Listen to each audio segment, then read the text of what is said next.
welcome to the Picky Eater Kitchen cooking show. Cooking show for people who don't know how to cook and don't like food. It'll be great. Today we're making quinoa zucchini roasted garlic thing. So first step, learn how to roast this little guy. Making roasted garlic for the first time ever. So that'll be fun. We hope. Step one is go to your trusty, handy dandy laptop and Google how to roast garlic. Look at our laptop here, guys. We need garlic and extra virgin olive oil. Luckily, we have both. Heat the oven to 400 degrees. So another fun fact about my oven is that the oven knob doesn't actually have any temperature on it. So I have a duct tape with pen marks that's somewhat accurate. So we kind of just guess at the temperature in this household. It'll be fine. It'll all work out. It's gonna be fine. Peel and discard the papery outer layers of the whole garlic bulb. Oh, but first, guys, wash your hands. Peel and discard the papery outer layers of the whole garlic bulb. What are those? How am I supposed to know? Do you just literally just go like that until you can no longer peel anymore? Is that how garlic works? Oh, yeah, I guess that is how garlic works. This seems to be a bit of a mess. That's fine. We approve of mess in this kitchen household. Kitchen household? Oh wait, we got more papery stuff still. Jesus, how much paper is on this thing? Am I doing this correctly? Does it even matter if I'm not doing this correctly? Well, I guess it probably does matter. So I'm starting to see the cloves. I hope I'm... Again, we don't know how to cook in this household. We're picky eaters here. We have no idea how to cook at all. Well, we have minimal ideas of how to cook in this household.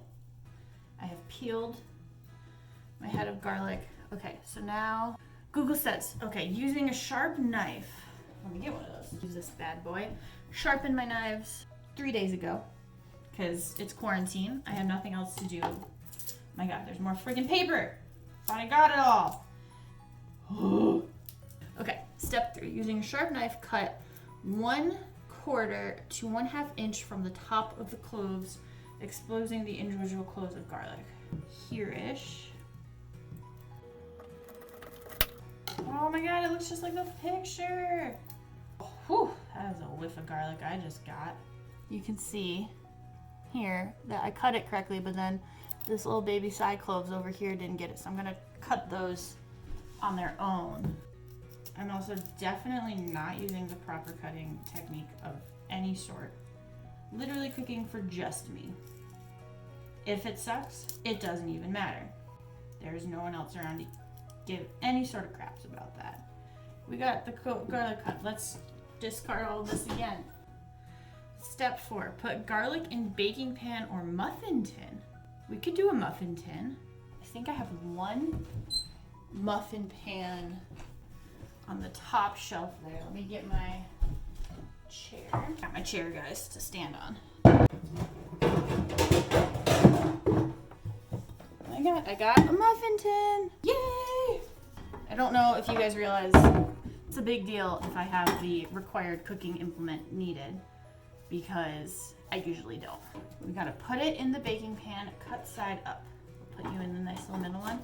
Oh, and it fits perfectly. Look at it, it's so cute. Drizzle a couple of teaspoons of olive oil over each exposed heads, using your fingers to rub.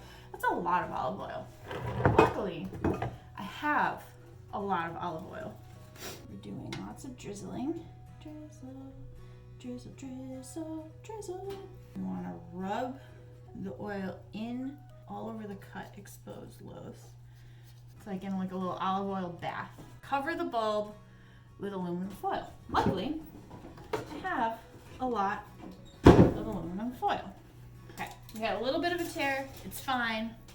Now we have like a little tinfoil hat So we're gonna put them in the oven at 400 degrees for 30 to 40 minutes or until the cloves are lightly brown and feel soft when pressed. So we're gonna put it in the oven. Again, this is the oven that we don't actually know what temperature it is. We kind of have a slight range it's in, but so we think it's at 400.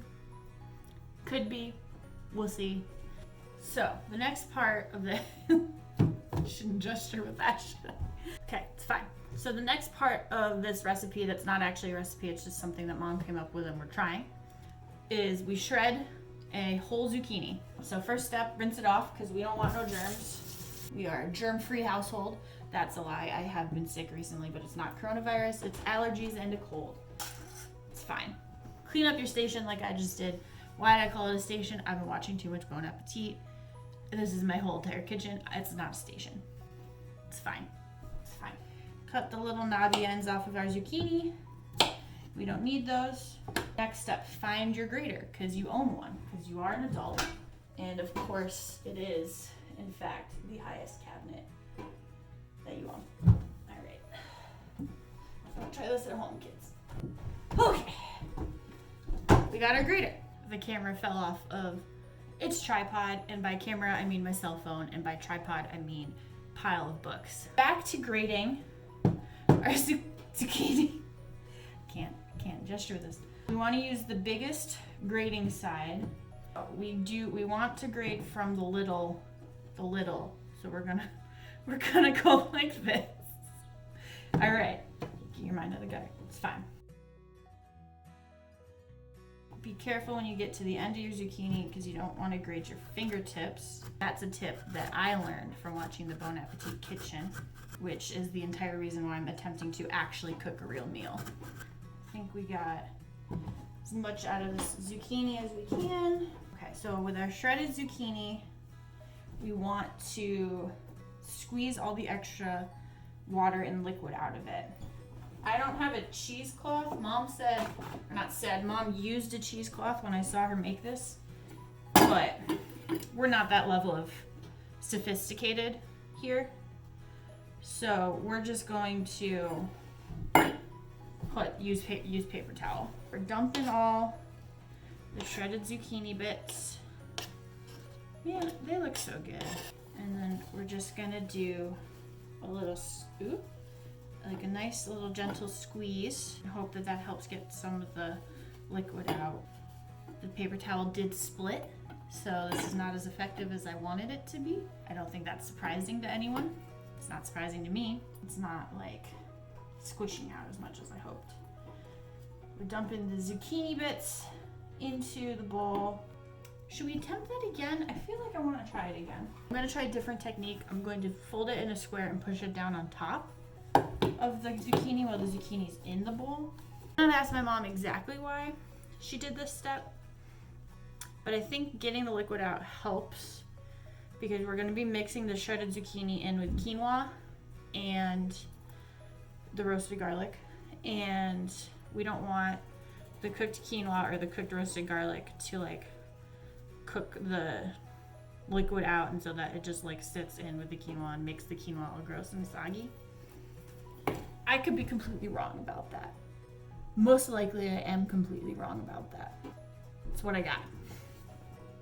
So the next step is wait for the garlic to be done cooking because we don't want the other parts to be ready before the roasted garlic's ready. 15 minutes left on our roasted garlic timer, and that's if I have it at the correct temperature. Cross your fingers we do. So in the meantime, I'm gonna cover this bad bowl of shredded zucchini up. Actually, no, I'm gonna let it stay open so that more air or more liquid could evaporate. Science. That should work. So in the meantime, I'm going to watch YouTube for another 14 minutes, and then when the timer goes, we'll come back. This is my cooking snack. It's a cupcake from Molly. I'm very excited about it. Okay, bye.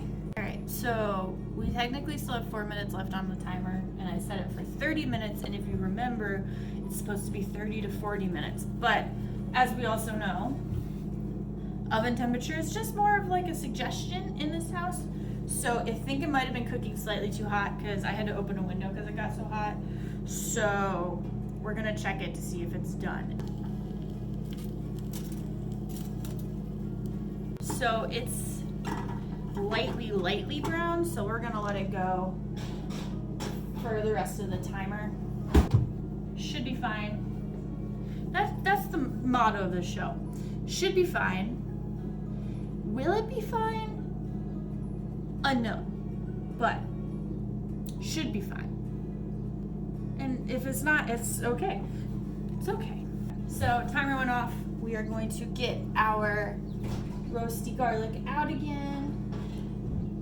Give them a little check. It smells so garlicky in my house right now. Oh, perfect. We're gonna take my little clove of garlic over here. Let it rest. We got the window wide open to get it cool down quickly. The next step of the recipe involves cooking quinoa. We could do it the hard way, or we could do it in these fancy microwavable pouches. And the fancy microwavable pouches only take 1 minute to 2 minutes when cooking. So we don't really have anything to do again until the roasted garlic cools off, so that I can then squeeze it out and make it into a little roasty garlic little paste butter thing that we're gonna mix in. Our roasted garlic is still a little warm to touch, but I'm impatient. So this is what it looks like when it's done. This clove definitely cooked too much, so did this one. So those ones we're probably just gonna ignore. The internet says you can either take it out with like a little fork or squeeze it out with your hands. I'm gonna try to squeeze it out because I don't really have a little fork. Woo! Okay, so it's still slippery. Good to know. We got 1 clove, 2 cloves. Definitely still hot. How? This is why patience is a virtue. One that I obviously do not have. So maybe we do need to attempt the fork situation. I don't really have a little fork. I don't think it's like this. It's like a little cocktail fork. Oh my god. I do! Look at this little baby. Oh my god. Oh, it's perfect. They're coming out so easily now. Who would have thought? Not me. Paul Rudd. Yeah, some of these cloves are definitely more cooked than others. I'm cool with it because they're all getting mashed up anyway. It's a lot of garlic. We got some cloves that cooked for too long that we're gonna chuck. It's a lot of garlic, I think. We need to mash them with a fork, so we just do straight up, just squish the hell out of it. So much garlic. It's so pretty too. And you can see we roasted some garlic and mashed it, guys. I didn't think it was gonna work. I mean, to be fair, I did burn some of the cloves with garlic, so it didn't work perfectly, but it somewhat worked. So I actually have 2 of these packs of quinoa. I don't know how much I want. I don't know what ratio I want yet. So we're only gonna cook 1 first. All right, I tore open that much. Heat directly in microwave for 1 to 2 minutes. So we'll start at 60 seconds and hope that's enough. Side note, I just noticed that my freaking pants look like this. I didn't realize they were hiked up so high. I look like a freaking grandma. I just want everyone to know my hips are down here, not up here. All right, our quinoa seems pretty cooked to me. It's actually very hot to hold. We're gonna mix the quinoa in with the bowl of shredded zucchini. So much quinoa. I don't think I need my second pouch. Give that a little stirry stir. Probably should have used a bigger bowl. And then we're gonna scrape in our roasted garlic and we're gonna mix it in. So there we go, mixed in the roasted garlic. Definitely needed a bigger bowl, guys. Let's get a little salty salt. Just a little dash. I can freaking smell the garlic. A little more salty salt, a little more mixy poo. I know it doesn't look the most appetizing that it could. Like I said at the top, this is the Picky Eater's kitchen. We don't eat anything. So the fact that I eat quinoa and zucchini alone means that I'm getting more nutrients than usual. So take a little bite. Roasted garlic in there. That's so good. Quinoa probably could have gone for another 20 seconds in the microwave, but it's fine. And there you go.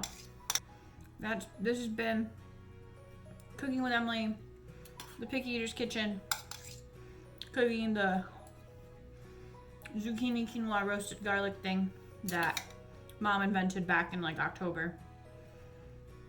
It's not even really like a dish. It's literally 3 things mixed together. But it's super good. So